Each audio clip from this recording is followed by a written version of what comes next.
आज की weekend story में श्री कृष्ण जन्माष्टमी के अवसर पर उनके भक्त की एक कथा उनके भक्तों के लिए। तो जय श्री कृष्णा, स्टार्ट करते हैं राजा मूरध्वज की कहानी। कथा तो बात है महाभारत युद्ध समाप्त होने के बाद पांडवों द्वारा श्री कृष्ण के कहने पर अश्वमेध यज्ञ का आयोजन किया गया। अश्वमेध यज्ञ के बाद घोड़ा छोड़ा जाता है और वह घोड़ा जहां तक जाता है वहां तक उस राज्य के राजा की दास्तां स्वीकार कर ली जाती। घोड़े की रक्षा के लिए धनुर्धर अर्जुन को नियुक्त किया गया।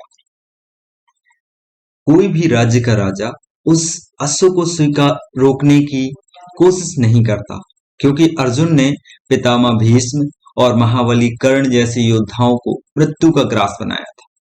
घोड़ा निरंतर आगे बढ़ता जा रहा था।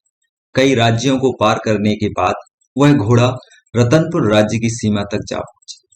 रतनपुर के राजा मूरध्वज, मयूरध्वज या मकरध्वज बड़े ही धर्मात्मा और श्री नारायण के परम भक्त थे।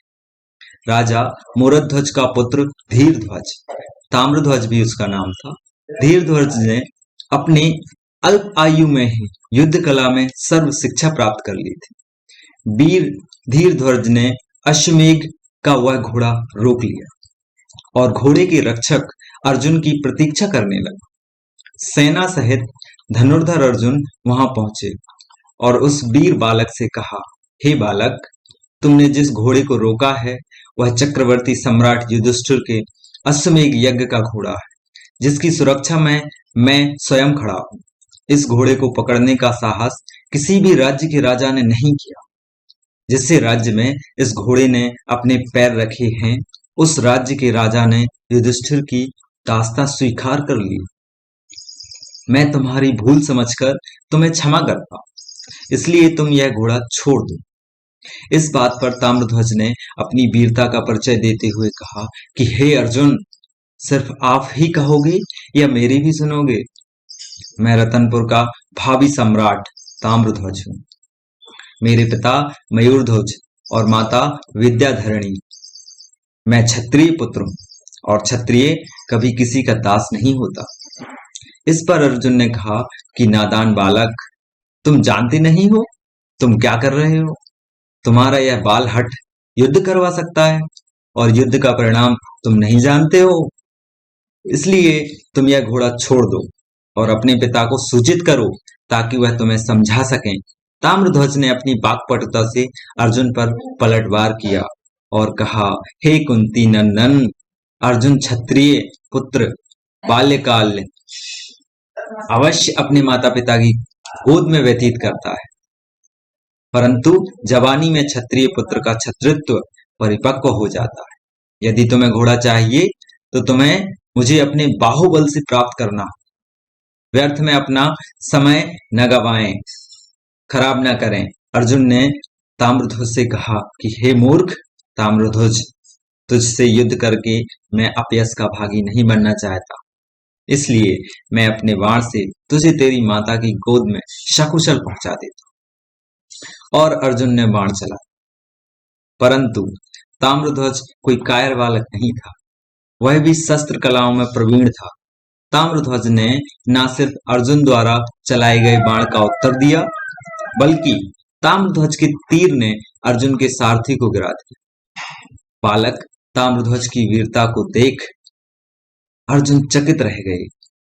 अब तक जिसे वह साधारण बालक समझ रहे थे, वे एक श्रेष्ठ धनुर्धर थे और ताम्रध्वज को गंभीरता से लेते हुए दोनों के बीच भयंकर युद्ध चालू हो गया। ताम्रध्वज ने अर्जुन का वीरता पूर्वक सामना किया और अपने एक तीर से महाबली अर्जुन को मूर्छित कर दिया।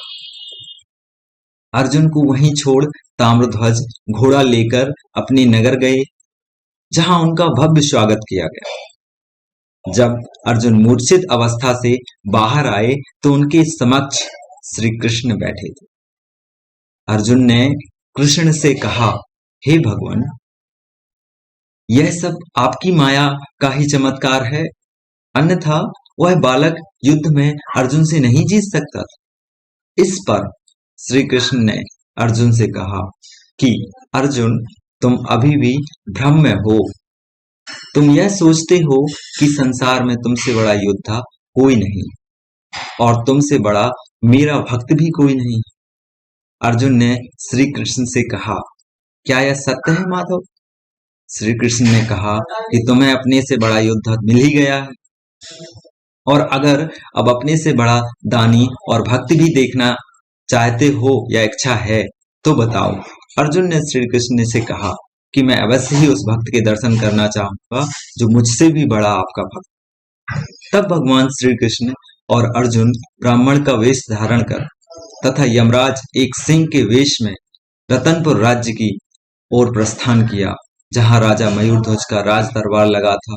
जैसे ही राजा मयूरध्वज को इस बात की खबर लगी कि साधु उनके राज दरबार में आए हैं, तो वहां पर वो रुकते हैं और खड़े हो जाते हैं, तुरंत सिंहासन छोड़ देते हैं। और ब्राह्मण रूपी श्री कृष्ण ने राजा मयूरध्वज से कहा कि हमने तुम्हारे दान की प्रशंसा सुनी है, चारों ओर वश यश की कीर्ति है, कोई भी याचक तुम्हारे दरबार से खाली हाथ नहीं जाता। राजा मयूरध्वज ने ब्राह्मण रूपी श्री कृष्ण से कहा कि यह भगवान नारायण की ही मुझ पर कृपा है कि आज तक मेरे दरबार से कोई खाली हाथ नहीं लौटा है। ब्राह्मण रूपी श्री कृष्ण ने कहा कि हम आपसे ऐसी कोई वस्तु नहीं मांगेंगे जो आपके अधिकार क्षेत्र से बाहर। बस इतना कहकर वो वहां पर शांत हो जाते। तो अगला पार्ट जो होगा उसमें कंक्लूजन होगा। आज के लिए इतना ही। जय श्री कृष्ण।